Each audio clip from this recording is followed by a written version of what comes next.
Hey, this is a video update on my project for building a ruined Berlin table. And I've gone through the first few processes. The first thing I did was I sorted out the pieces and built them up in the way that I wanted to. Let me show you what I got out of the first few processes. So, this is an assortment that is going to become one house. I have here a base. This house is going to be something where I can put the two halves of the house together or have them separate. So it's going to be ruined, but I can basically set them up however I want to, or I can even, push them together. That's going to be it. I also set up so that I have the pieces of the house.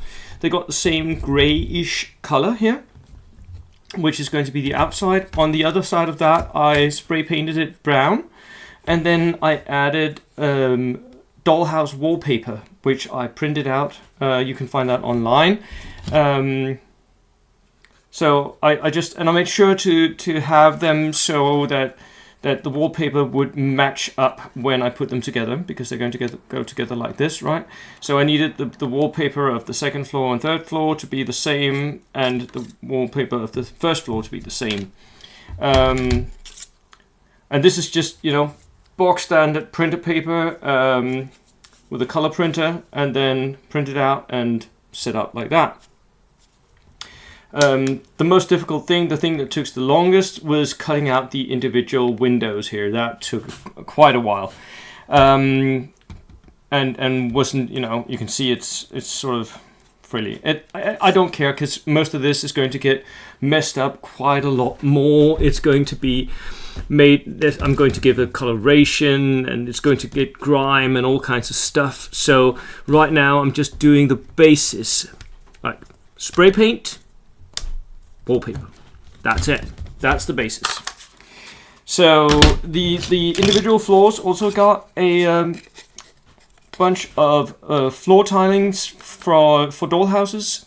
Yeah, they're a little messed up. You can see that it's paper. It's sort of wrinkled a little bit. Doesn't really matter. All this is going to be covered by all kinds of other stuff, rubble and stuff on the inside.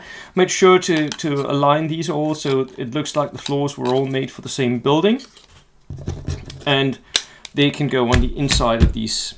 At the same time, I've planned it all out, so I have a bunch of coffee stirrers that I've spray painted white on one side. These are all, I sort of dry fitted everything so that the tall ones here are going to go on this side here. They're going to be trimming for the outside of the house. Everything's planned out here. And I keep these in a plastic bag, and there's a little note saying a 2-part office and Bierstube. So that is the plan for what's going to be in here. So I of course printed out some signs that are like typically German beer garden signs here. I have some signs for different breweries and stuff. I have the usual bunch of window ledges here, which is going to go beneath each window, and then possibly I'm going to paint the window sprues white before I grime them up, but we shall see. And then I have a few more signs that are going to go on the outside. There's like a commercial for Fanta and the restaurant signs. So all of this is going to go on the outside of the building, and then it's going to get grimed up, because of course it's always grim, right? And this building has clearly been demolished. On the inside, I am going to show you how I do the start of my bases for these buildings. But in order to do that, I am going to have to move this a little bit. So I'm just moving my computer here. Right, the next process that I'm doing is I'm actually assembling bits of it. So let's go here. Can you still hear me? Yeah, you can. Woo. So here I have an assembled triangular section. I'll just pull you up so I can show you here. Right. this was done exactly like the other thing. I have spray painted the inside brownish. I think I spray painted it black first and then brown, and then the outside got a different color. This one is an off-white. All my buildings got a single color for the outside, light colors, and then all the trimmings are going to be white, because if you look at old photos of German cities, that is one of the things that I noticed, was that they would have a single color house and then they would have white trimmings. On many of the German towns anyway. So that's going to be a thing. For this building, I also have a base. This is a triangular base. It's going to get stuck on here. I'm going to do some rubble on the base, of course. But before I do that, because I'm not just going to stick rubble on it. It's not going to be all rubble. I don't like that. I like it when I can see that there was something here before the rubble. So again, printed out this. This looks a little bit like marble. It's very difficult to see. Yeah, there we go. Looks a little bit like marble. It's just paper printed, and these things I just searched around for different dollhouse textures. I sized them up a little bit and then printed them out. So what I'm doing is I'm going to apply that to my base using box standard PVA wood glue. And this building here is going to be the lowest floor is going to be a warehouse. The upper stories are going to be apartments. So I applied some wood glue. I take a moist brush, not wet, but moist, and I'll just spread it out a bit, because if it's too wet, the paper will dissolve. But it needs to be spread fairly evenly here, and then place them down. And I'm not too fussed about like exactly how they're placed down on this, because you know there's going to be rubble and all kinds of grime and stuff going on anyway. I'm not fussed. This is going to be covered, most of it, but some of it, just some of it, in the very corner here is going to be visible, right? Later, when this is dried out, I'll just cut along here with a pair of scissors, and it's done. So that is going to go here, and then we're going to have so the rubble is going to be mainly on the edge here and on the floors above, and then right in the corner here is going to be clear, and I'm going to put some boxes in there so you can see that it was a warehouse at some point. Yeah, so that is the next bit, the next process that I'm doing with these houses. That is doing the basis for this. And I'll show you what that looks like when I am done with it, because I have two examples right here. This one is my post office building. And here I did something very clever. I made a whole ruined building out of one section of the ruins and two flooring sections, basically. Right? These could actually go together. It does show a little bit of cracks somewhere, but that will maybe be filled out, or maybe just because the building is collapsing, right? So it does just stand where it stands. It looks kind of nice. You can see here I put some flooring in. It doesn't fit perfectly. It has the lining here along two of the edges, but not along the third. Doesn't matter, because this third section here is going to be covered in rubble anyway. So the flooring is just going to be somewhere. You can see that. Not everywhere, but some places you can see it. The rest of it will be covered up. That is my post house, my ruined post house.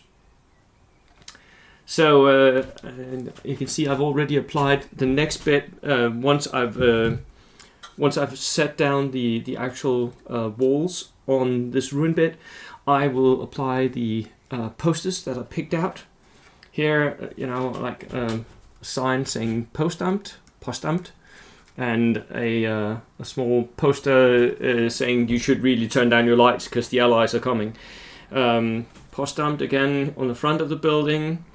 I have another building here which was again made from a single piece of the ruins set that Danny from Tabletop donated to me. So you can see it there. I've blocked up some of the windows because I thought, at some point some of the inhabitants or the soldiers running around this part of town might, you know, try to defend the building or try to save some of the windows, so they block them up. This, for me, is going to be a mechanic shop.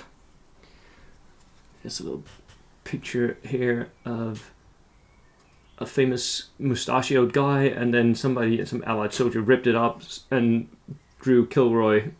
Kilroy was here. This is going to be a mechanics shop, so it's of course a concrete flooring, and again it's going to be rubble all inside. These other walls are all made with just MDF cutoffs from my huge pile of MDF sprues, I guess you call them, that I just broke down and, you know, applied here. It really works well. It really does. It does give you shapes and walls and other kinds of stuff. A lot of it is going to go into the rubble as well at some point. Now, for these two finished buildings, the interiors at some point are going to get like paintings and little posters added and stuff to some places, and some of the flooring are going to go and get, you know, a rug, because why not? But I won't apply it everywhere. Just some places, you know, a rug will be hanging over a floor from one of these floors. It'll be like a little rug that's in here, but part of it will be hanging down. That'll look cool, I think. It'll make it inhabited, right? It'll make it so that it was inhabited at some point. I'll also apply my usual mix of just small stones, rubble, squares like bricks, and bits of newspaper. I've printed out printed and scaled a whole bunch of newspapers from World War II, and they'll be cut out and just washed out all because, you know, paper would lie around, be crumbled and stuff. The main problem I have right now is I don't have a lot of furniture. I have like a single box of Rubicon furniture, and I'm almost done with it. I've almost used all of it already. So furniture is a real thing that I'm lacking. But, you know, most of the furniture would be blown and bursted out of the houses anyway, so I guess so. We're going to have to put our soldiers down somewhere, right? Right, so that is how far I am in the project right now. Next update, I hopefully will have you more of the finished buildings to show you, and then we're on to griming, I guess. That's it. Cheers.